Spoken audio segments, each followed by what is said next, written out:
Here is GT Spirit 1 to 18 scale Mercedes AMG Black Series, but everyone seems to misunderstand it for Mercedes AMG GTR Black Series, which is wrong. It is AMG Black Series, not GTR Black Series. And Black Series is a honorific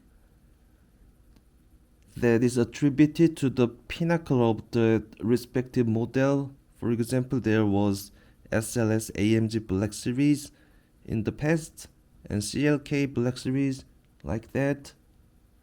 And speaking of which, I found something funny in the moniker Black Series. As I can read and write 3 languages, Korean, Japanese, and English, and I'm quite positively surprised that how the East and West have something linguistics in common. In Japanese, we call shiroto, which literally means the white man, to denote unskillful man or woman, and kuroto, which is black man, to denote someone who's master in their respective professionalism. And also in Korea, in Korean martial art called taekwondo, they start from white belt to black belt, and in between the two belts there lies maybe blue, red, brown, yellow. And I thought I can dare to speculate that we human Homo sapiens have some a tendency or to reckon white as being immature and black as mature for some reason. It has nothing to do with diecast review, but I found it funny, so I want to mention. Speaking of which, again, in Rolls-Royce, they also have a black badge that has more power and aimed at relatively younger generation. That in the case the black also means more power, and in a real car wise, this AMG GT Black Series, that an AGTR Black Series, can generate 730 PS at 7600 to 7900 RPM and has higher red line than those of GTRs, whose RPM is limited to 7000, but this one has 200 more revving capacity, and this Black Series can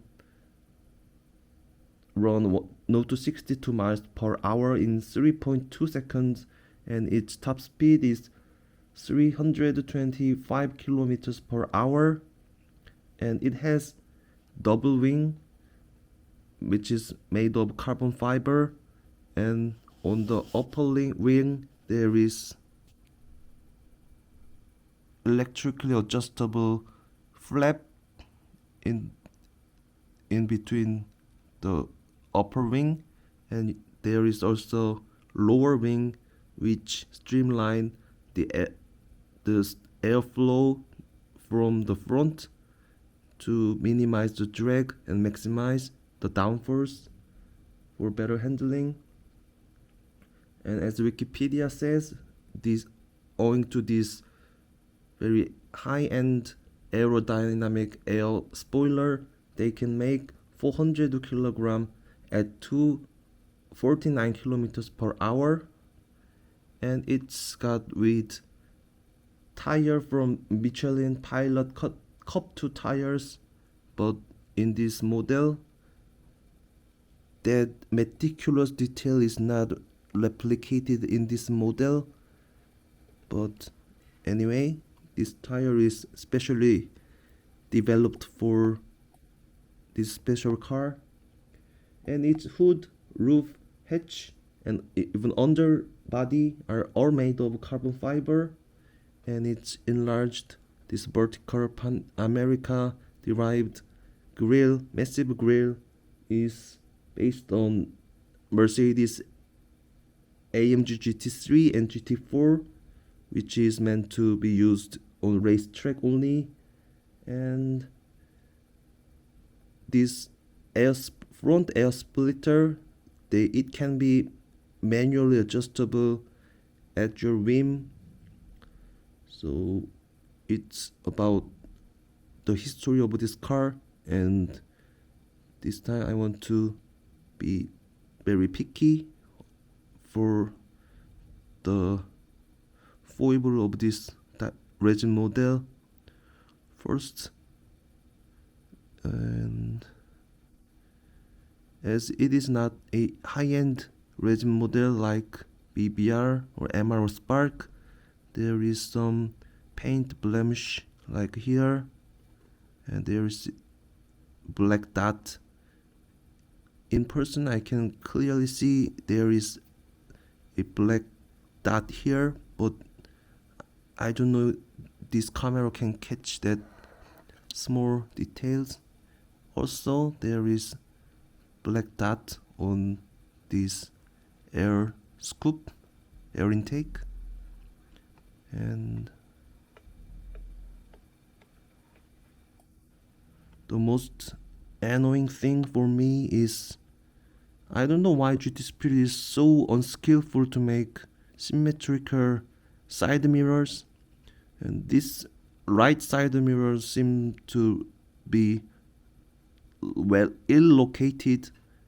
It towards the superior portion as well, but in the left side mirror it looks good, but the right side mirrors it's awkward, very shameful for GT Spirit.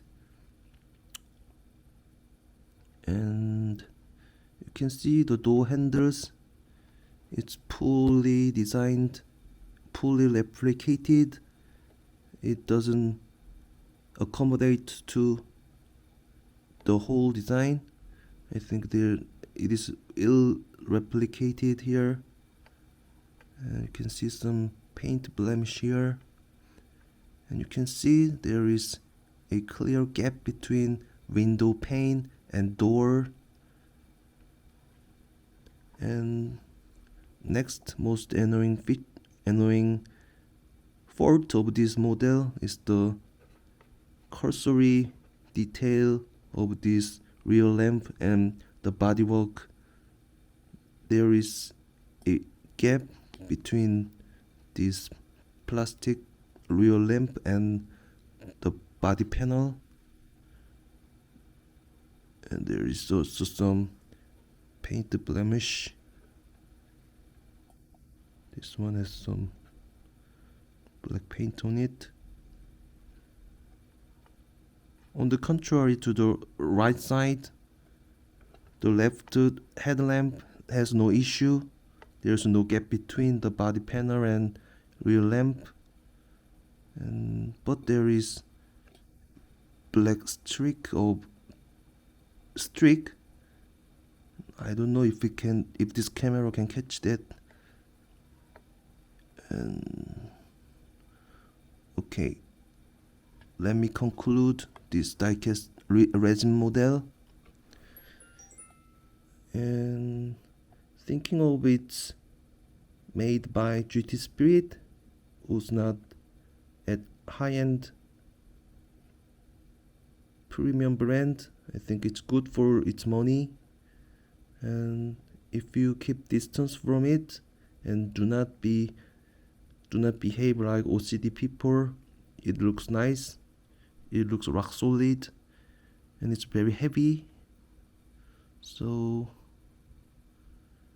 having said so many bad things about this resin model, but I still like this AMG GT based finale model for reasonable fair price.